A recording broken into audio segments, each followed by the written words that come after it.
Hello there, my name is Max, and today we're gonna be playing Sunless Skies.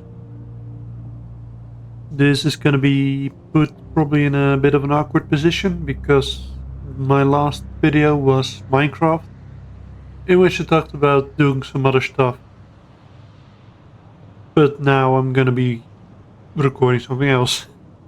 I just got a little bit tired of Minecraft because I've been playing that for half a year now, non-stop, so take a break, play something else, go a little bit more into variety videos. And I thought, you know what? Let's do Sunless Skies, Sovereign Edition. Let's start a new game.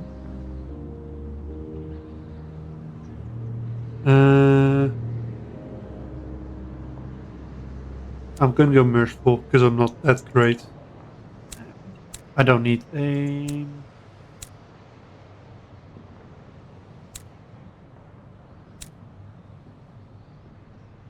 Yeah, let's just do regular difficulty.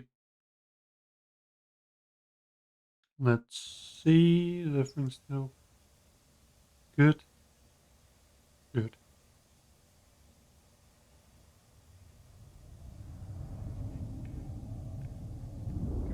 Log of Her Majesty locomotive, the Orphean, March 14th, 1905. Our expedition to the domains of the dead have been eventful. The Orphean is damaged and in grievous need of repairs and supplies. We are returning in haste to the Reach where I hope to make port in New Winchester. May God be with us. Oh boy, I need to read faster.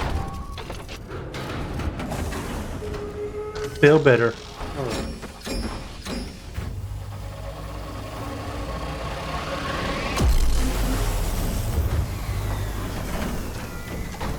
Woo! Thrust, brake, turn left and turn right. So I guess we're a locomotive in the sky. You've returned to the Reach, an unnamed sunless span of heaven. London's new frontier, a celestial garden involved. Okay.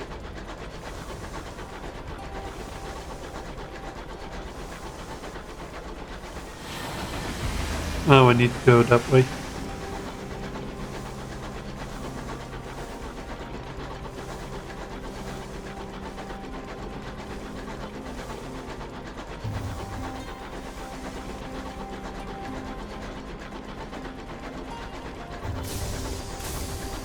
Okay, and I think that's a stamina bar or something. Your journey back from the Blue Kingdom was termless. Your locomotive is damaged and Captain Whitlock is badly wounded.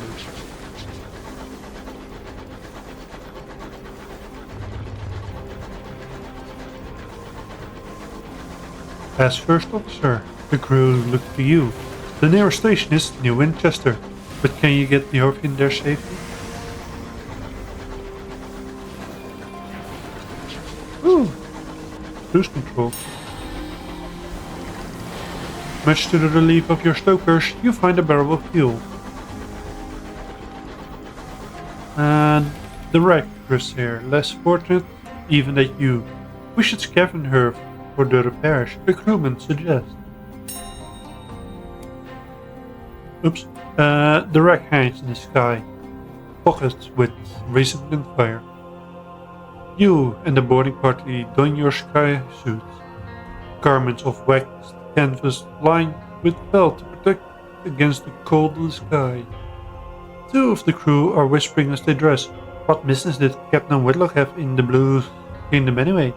Why the devil do we trespass on districts of the dead? You silence him. Now's not the time. Leap across the wreck. The gap between the two engines isn't wide, but the endless fathoms of heaven's gate beneath it. You jump, your stomach lurches with vertigo as the stars blaze above. You and below you. The air of the heavens is thin and torn by unpredictable winds. Then your boots hit the running board of the Ozymandia, and your leather-gloved hand fumbles for a hold. One of your companions throws you a line, and you leash the two engines together.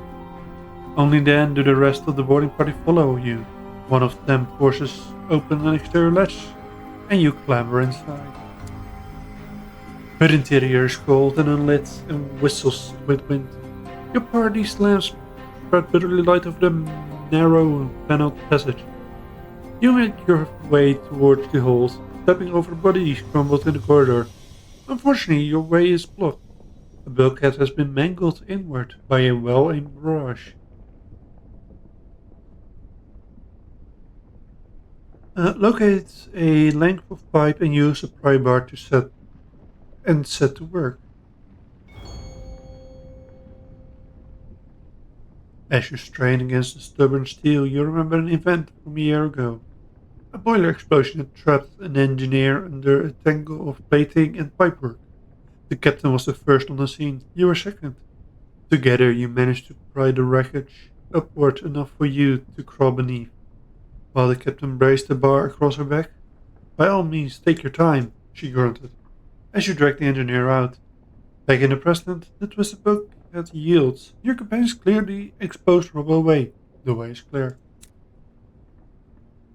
You have reached the Osmandia's hold, a ruin of smashed cargo and spilled supplies. Hopefully, somewhere amidst the detritus, you can find parts to repair the Orphean and restock your stores.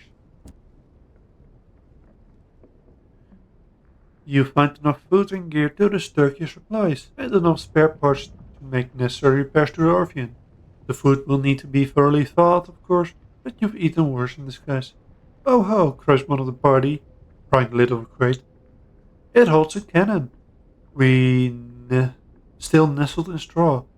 Another crewman pulls a battered birdcage from the pile of ruined cargo. With the cage jumping winged and furred opens a sullen eye. You examine your finds. Osmandius amidst the sun and Juddering Creek. Your boarding party exchange nervous glances.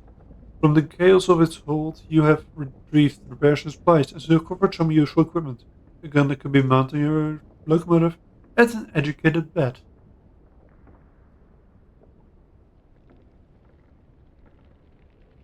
Your own weapon were damaged during your flight from the Blue Kingdom. That leaves you vulnerable.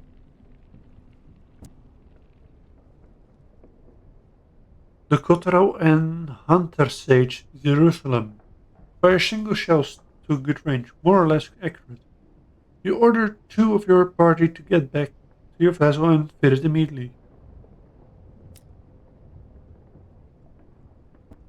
And then the habits are wide, though locomotives use scouts, like bats to locate things of interest, ores, resources, wrecks like this one to scavenge. The bat treats its rescue as an inconvenience and immediately begins haggling over pay.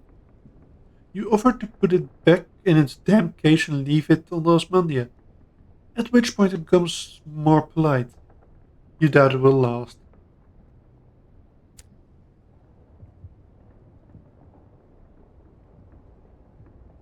The Osmandia limits a long, juddering creek. Alright, we already read that. Present to the engine room. The wreck of the Osmandia screeches as its metal buckles and tears. You press on through the shuddering corridors, searching frantically for the engine room.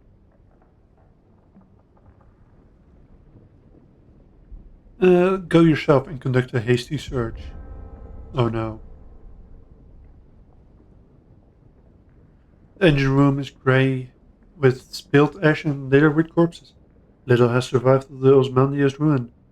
You search fruitlessly for coal, but linger too long, as the wreck is cracked with final, violent tremors. You race back to the Orphean. With a dying groan, the Osmandia splits in two, sending shards of splintering plating spinning in the sky. Several of them bite into the Orphean, mauling its hull. Oops.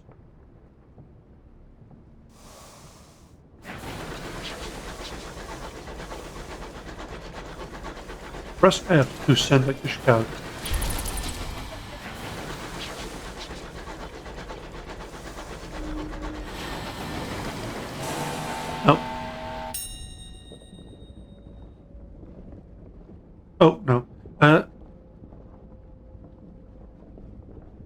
There we go, hide the advice. Summoned by Captain Whitlock. The walls of the captain's cabin are lined with a hodgepodge of curios from across the sky. Captain Whitlock lies in the bed. Black marks cover her skin like a monstrous brand. When she coughs, curls of acrid smoke pour from her lungs.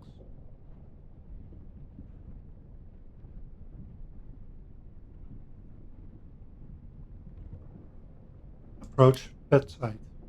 Her mouth is blistered from the blue fires that danced from her tongue. Her hand grips your arm, her skin is hot as a kettle. Made arrangements, the orphan will be yours. Her voice is just a rasp of burning meat breath. But promise, she breaks off to a scream. But promise, she breaks off to scream a word in a language that was not made for human mouths. When she resumes speaking English, she's weaker. Her request little more than a gasp. Promise me last one service.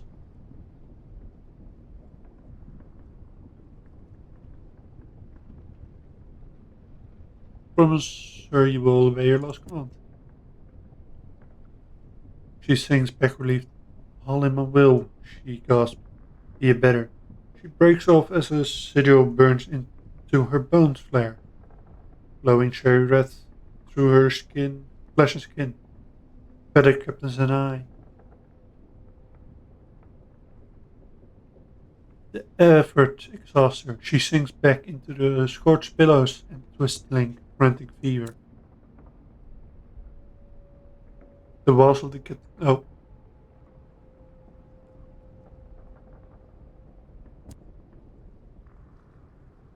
you leave the cabin and the scorched stink of the air behind. The return to the bridge. New Winchester is further than you'd like, and the captain has a long.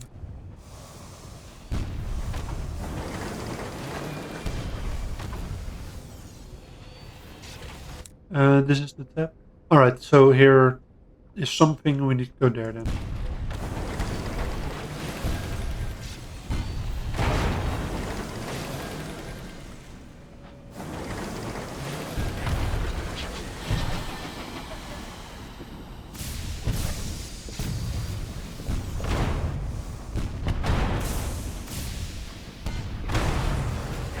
There we go. Loot.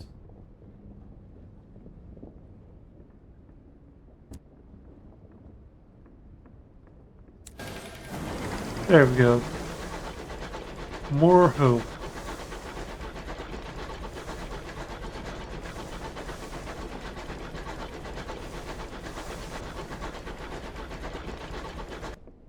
Tap is charged, and then I guess this is a thing you can enter.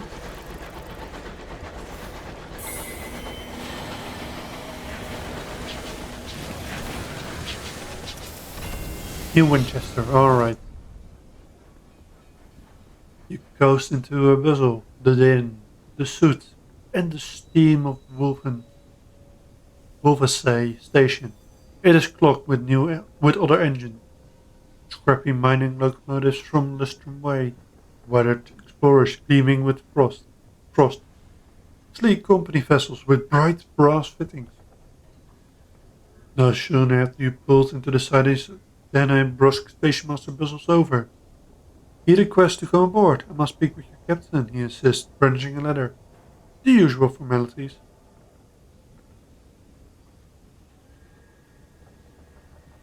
Look to the orphan's doctor. The crew exchange bleak, wordless looks. The orphan itself feels suddenly more empty. The station master looks confused. You inform him that unfortunately Captain Whitlock has just passed. Ah, he says neutrally. Sorry to hear that. Very sad, very sad. He waits for what he considers an appropriate minute, and a half before continues. Alas, even amidst tragedy of the cogs of bureaucracy must turn. If Captain Whitlock is deceased, the station authority requires their answers from the first officer. He dons a set of spectacles and locates a pen. It will be relatively painless. Name, background, purpose of visit, etc. Shall we begin? Today, London lies between the stars. Her new empire unfolds across the heavens. But 10 years ago, before the Northern Gate was opened, before the renewed Empress led her people into the skies, it lay in vast caverns beneath the earth, deep, dark, marvelous. Who were you then? Oh, is this a continuation on Sunless Seas? Because that's basically the same game, only set in the waters. What do I do?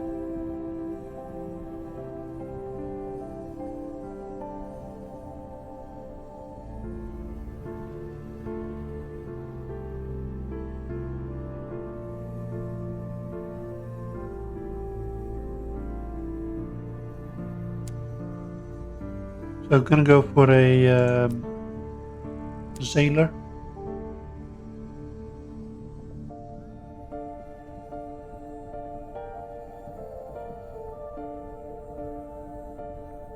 And you remember bats swinging across the still black seas, the distant lights of London calling you home, salty prayer offered to heedless gods. It was a hard life, and often a short one, but you made your mark. What were you known for? Buying and selling. What does winning mean to you?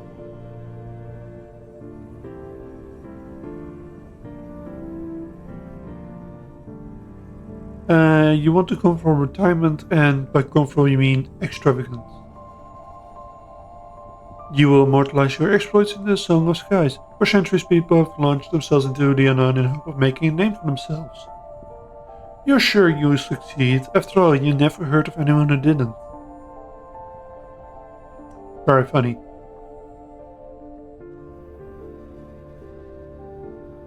Even the stars have secrets, but they don't keep them from you. A message from an old friend begins an unwise quest to learn secrets that the stars hide. What drives you? Curiosity, justice, insolence? Whatever it is, you will be tested.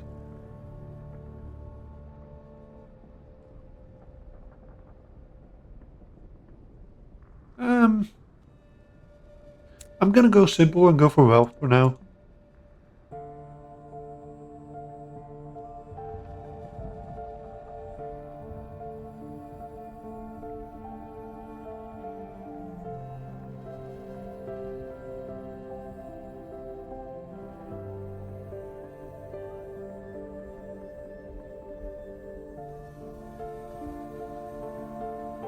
This is actually very funny to do. Oh, I like it.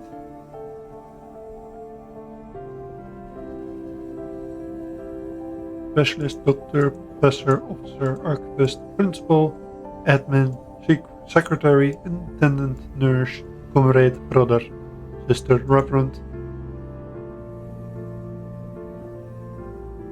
captain. Well, there can only be one name. Start. And so we will begin our adventures across the stars.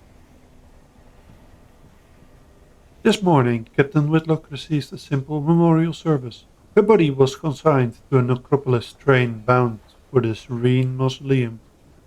Now you sit with a handful of her relatives in the threadbare offices of her solicitors.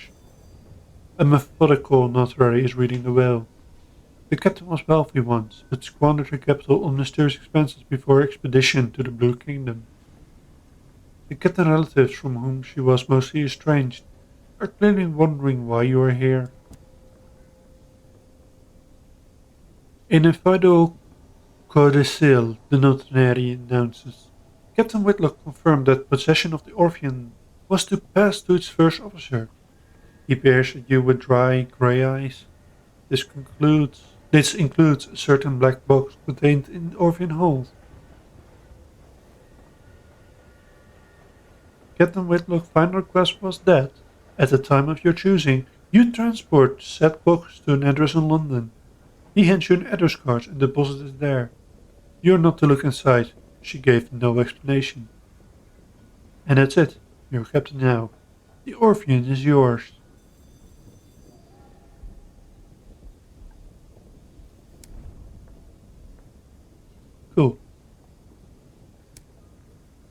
explore the city, recruit the Cautious driver. An opportunity, the fastidious inspector. Hire crew, ambition wealth.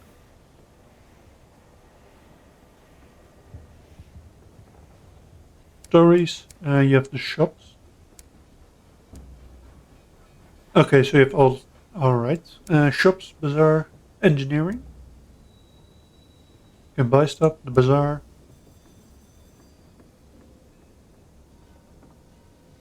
Uh,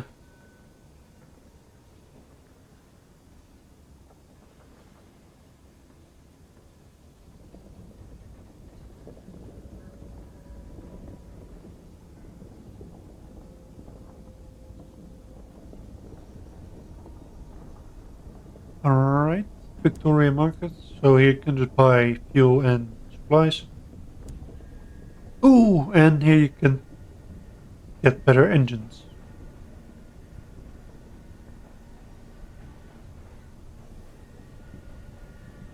Ooh. Alright, back to the bazaar. I will start with just the siege for Madeline.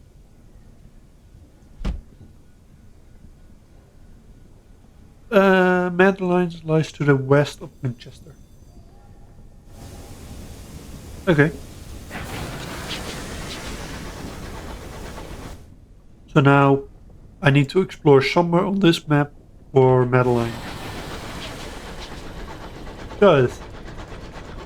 And away we go.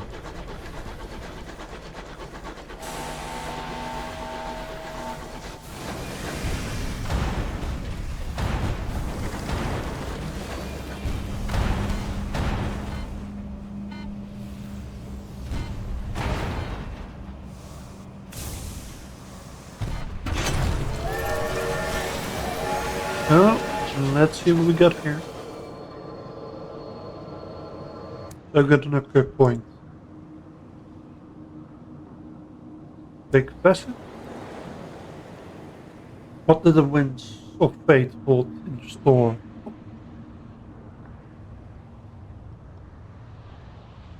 Oh, worse things happen at sea.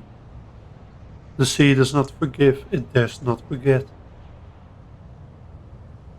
You were gossip of London's silence and the target of blistering editorials in the Gazette. Mad, they said. Bad, they said.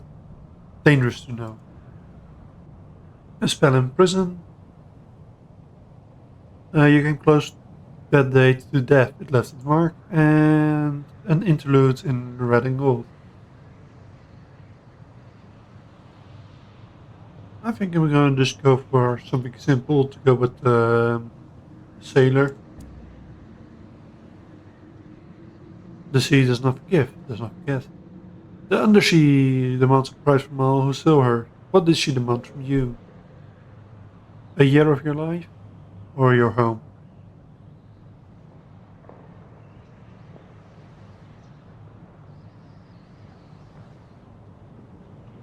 Let's see. We have.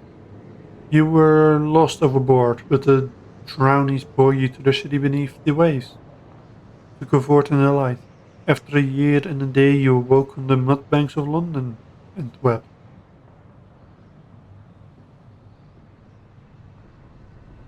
You returned from a voyage home and to find your home occupied by strangers. You knew their names and their faces, but the places they once held in your heart had been filled by the sea.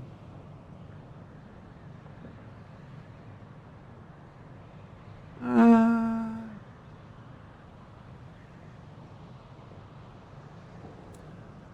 you know what? I'm gonna go for a year of my life. And now to loot the ship. To the victors go the spoil. The high wilderness is cruel. This could easily be one of you one day. Oh wait, the crew of the marauder lie dead in the corner, killed not by your guns, but knives and small arms fire. The only survivor is the captain, locked in the brig with a bottle of brandy. Chalk eyes stare back from every wall. When he ran out of chalk, he began scraping them with his fingernails. Little remains of them, but bloody stumps. Seen this before, Captain, says a crew member, grasping your arm. Sky madness. Mad lanes can treat it, if you can be bothered to take the poor soul. Sure.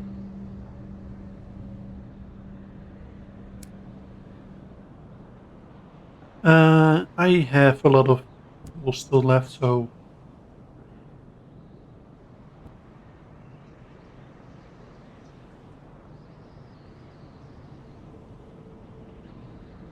uh, a faintly luminescent cage, and we now have one uncanny specimen.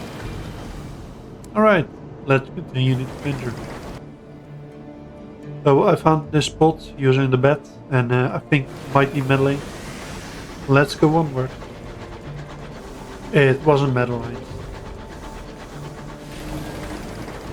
A wreck, Captain, your driver informs you. Might be worth the wee look.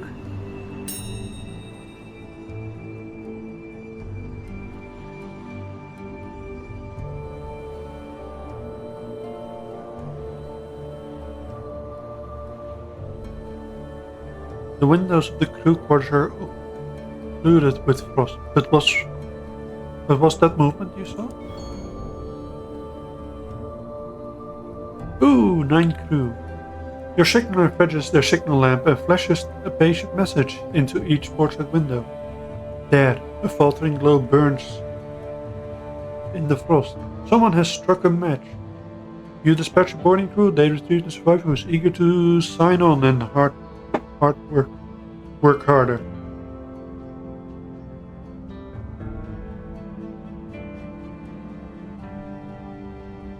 Oh boy, I'm not able to read.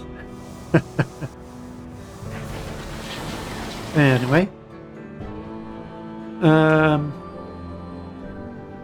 Yeah, I'm gonna have to be in this trial.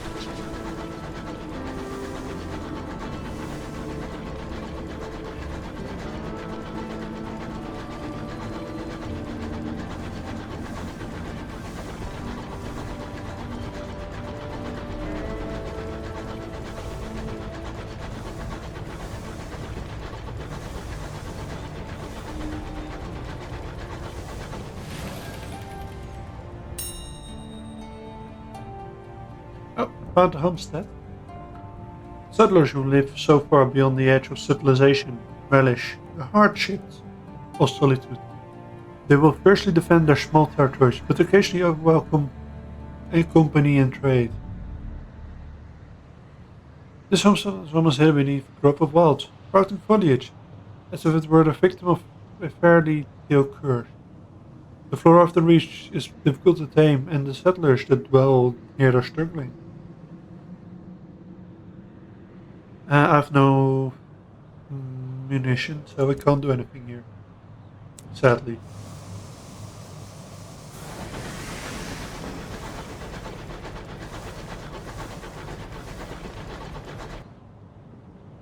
It's also not marked, so...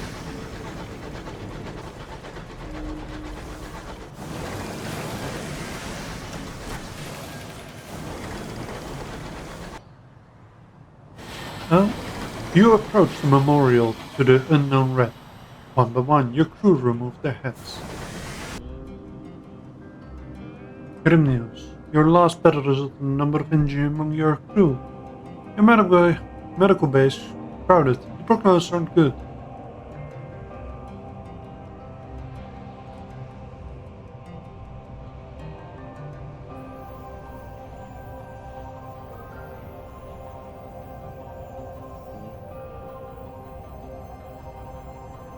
Oh boy.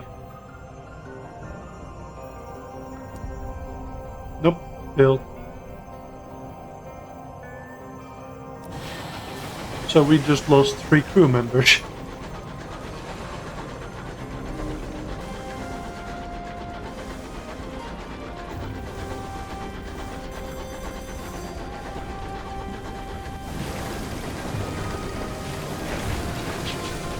Oh, there we go. Built back to New Winchester. As you can see, almost no more fuel or resources.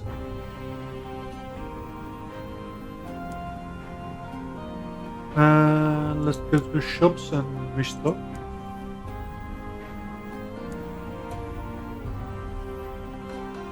I really want to get cozy cabins.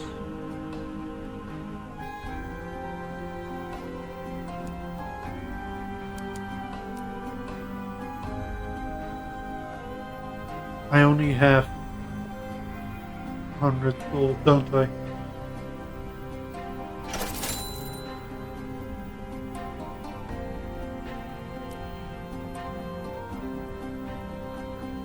Jumble of indistinguished souls. Collection of medical bottles. Pane of stained, Katie of dry bronzewood. Oh wait, these are all things that we don't have. These are all random items.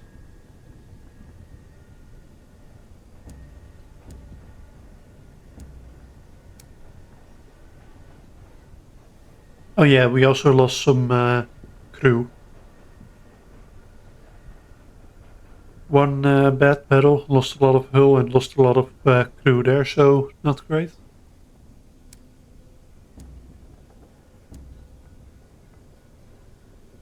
Need to find out what I'm gonna do next.